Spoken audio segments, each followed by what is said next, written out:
amigos, bem-vindos ao canal Te Indico Isso, onde eu te conto a história de filmes baseados ou inspirados em fatos reais e eu conto pra você a verdadeira história sobre cada um deles. Então, vamos lá. Hoje eu vou estar te contando a versão real por trás do filme A Maldição da Casa Winchester, que é um filme que foi lançado em 2008, se eu não me engano, e eu vou te contar a verdadeira história sobre esse filme. William Wyatt Winchester nasceu em 22 de junho de 1837 em Baltimore, Estados Unidos. Ele era filho de Oliver e Jane Winchester. O pai de William foi responsável pelo desenvolvimento do rifle de repetição Winchester, que foi uma reformulação do rifle vulcânico. Algumas de suas armas foram usadas durante a Guerra Civil Americana. Alguns também foram usados em diferentes conflitos europeus. Em 1866, ele nomeou seu negócio como Winchester Repeating Arms Company. Então, voltando para o William, ele se casou com a Sarah Lockwood Pardee e em 30 de setembro de 1862, os dois tiveram uma filha chamada Anne Pardee Winchester, mas ela morreu 6 semanas mais tarde. E devido a isso, a esposa de William, Sarah, ficou muito arrasada nela, perdeu a filha, então ela ficou super arrasada com tudo aquilo. Tem alguns relatos que falam que ela nunca se recuperou da morte da filha. Ela também não gostava da forma que a família ganhava o sustento dela, ela não gostava da forma de que ela era rica, do que William era rico. Ela não gostava daquilo porque, segundo ela, eles lucravam com a morte, porque eles construíam os rifles, eles faziam os rifles, e esses rifles estavam tirando a vida de milhares de pessoas. Então, segundo ela, aquilo não era legal, ela não curtia aquilo. Depois de uns anos, o pai de William morreu e deixou a empresa para ele, mas William morreu de tuberculose em 1881, aos 43 anos.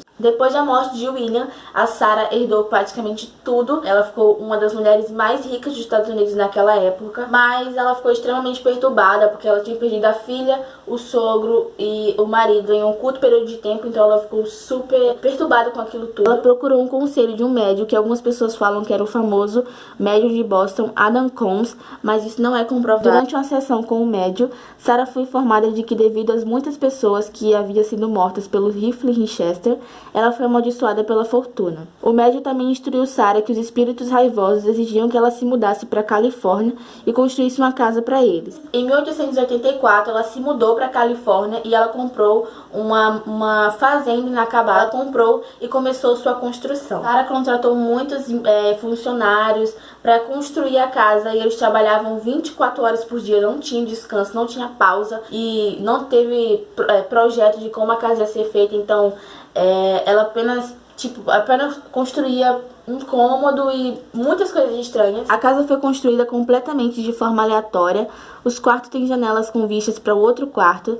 Múltiplas escadas foram adicionadas com tamanhos diferentes, que sobem e descem em vários níveis, e algumas não levam a lugar nenhum. A casa possui ainda portas que se abrem para as paredes sólidas e corredores sem saída. Algumas pessoas falam que ela pedia para construir desse jeito porque ela queria confundir os espíritos para que eles não encontrassem ela por meio de tantos cômodos na casa. Ela era muito fascinada pelo número 13. Ela projetou em diversos locais da mansão, que tem 13 banheiros, 13 candelabros, 13 janelas, seções de vidros, entre outros. Dentre tudo isso, ela também esbanjava muito a riqueza e o luxo que ela ostentava.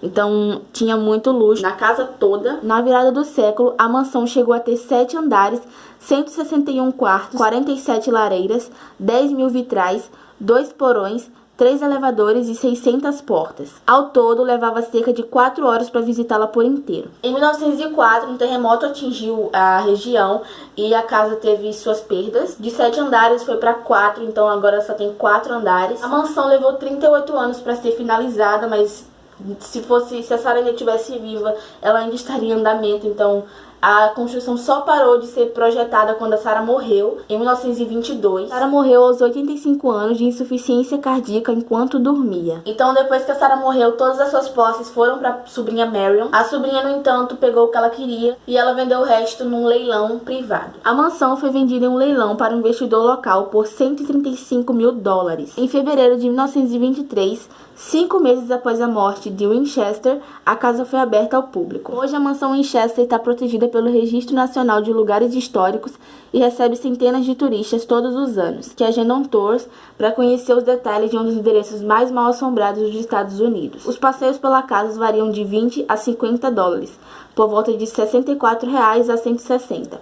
e duram de 1 a 2 horas. É possível comprar os ingressos através do site oficial da Winchester Mystery House. Então esse foi o caso, galera. É um caso bem estranho, porque a gente nunca vai saber se ela construiu aquilo porque ela tinha algum tipo de doença mental, porque muita gente fala que ela era louca, muita gente fala que ela construía tudo aquilo porque ela era louca, mas é muito estranho, né? Você construir uma casa gigante, uma mansão enorme, com um monte de quarto, um monte de cômodo, com lugares muito estranhos, escadas que não dão lugar nenhum, porta no meio do corredor. Gente, é uma coisa muito louca pensar que você pode abrir uma porta e cair, tipo, fora da casa. Mas e aí, você iria na Winchester Mystery House? Me diz aí nos comentários se você iria. Eu acho que eu iria, né? Deve ser uma experiência muito, muito louca. É uma das casas mais mal assombradas dos Estados Unidos. Deixa seu like, comenta nas casas aqui embaixo e comenta se você iria ou não pra gente interagir aqui nos comentários, tá bom? Beijo e fui!